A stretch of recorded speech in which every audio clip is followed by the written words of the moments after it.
শবে বরাতের রজনীতে কিভাবে দোয়া করলে আপনার ভাগ্য পরিবর্তন হয়ে যাবে রাতারাতি। আমার প্রিয় ভাই বন্ধুরা, আল্লাহ রাব্বুল আলামিন এই রজনীতে বান্দাকে ডাক দিবেন, আলামিন মুস্তাগফিরিন ফাগফিরলা, আলামিন মুস্তারজিকিন ফারজুকলা। কে আছো আমার কাছে ক্ষমা চাও, কে আছো আমার কাছে রিজিক চাও, কে আছো চাকরি চাও, সুন্দরী নারী চাও, বাড়ি চাও, গাড়ি চাও, কে আমার কাছে সুন্দর হাজবেন্ড চাও, যা আমার কাছে চাইবে আমি রব্বুল আলামিন তোমাকে আজকে সব দান করে দেব, সাকসেস বানিয়ে দেব। আমার প্রিয় ভাই বোনেরা, আল্লাহ তাআলা তার হাবিবের মাধ্যমে জানিয়ে দিয়েছে, যদি কোনো বান্দা বান্দি শবে বরাতের এই সম্মানী রজনীতে ইন্নাল্লাহা লা ইয়াত্তালিউ ফি লাইলাতিন নিসফি মিন শাবান ফায়াগফিরু লিজামিই খালকিহি, আল্লাহ বলেছেন এই যে মধ্য শাবানের রজনীতে যদি কোনো বান্দা বান্দি আল্লাহ তাআলার কাছে ক্ষমা চায়, এই রজনীতে ইবাদত করতে পারে, আল্লাহর কাছে হাত উঠিয়ে দিয়ে ক্ষমা চাইবে, রব্বুল আলামিন ফায়াগফিরু লিজামিই খালকিহি, আল্লাহ সমস্ত সৃষ্টি জগতের সব অপরাধগুলো ক্ষমা করে দিয়ে জান্নাত দান করে দেয়।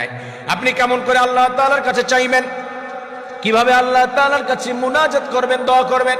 রব্বুল আলামিন জানিয়েছে, বান্দা সুন্দর করে ইবাদত করে আল্লাহর রাসূলের উপরে দরুদ পাঠ করবে, আল্লাহ তাআলার প্রতি জিকির করবে, আল্লাহ তাআলাকে হাজির নাজির জেনে সুন্দরভাবে হাত উঠিয়ে দিয়ে অথবা সিজদার ভিতরে গিয়ে তাহাজ্জুদের সালাতে নফল সালাতের ভিতরে ওই বান্দা সিজদায় চলে যাবে।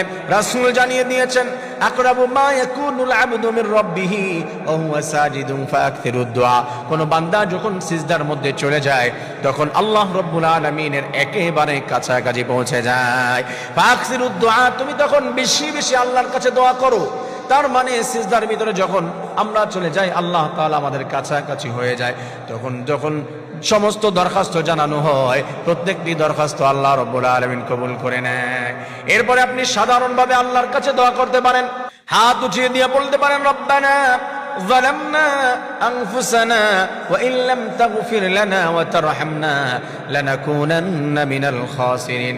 আল্লাহ তাআলার কাছে হাত উঠিয়ে দিয়ে বলবেন, রব্বানা, আমাদের রব, আমাদের প্রতিপালক, যালামনা, আমি নিজের প্রতি জুলুম করে ফেলেছি, আনফুসানা, নিজের প্রতি জুলুম করেছি, ওয়া ইন লাম তাগফির লানা, তুমি যদি আমাকে ক্ষমা করে না দাও, ওয়া তারহামনা, এবং যদি আমার প্রতি রহম না করো, লানাকুনান্না মিনাল খাসিরিন, আমি ক্ষতিগ্রস্তের অন্তর্ভুক্ত হয়ে যাব, আমি হালাক হয়ে যাব, ধ্বংস হয়ে যাব।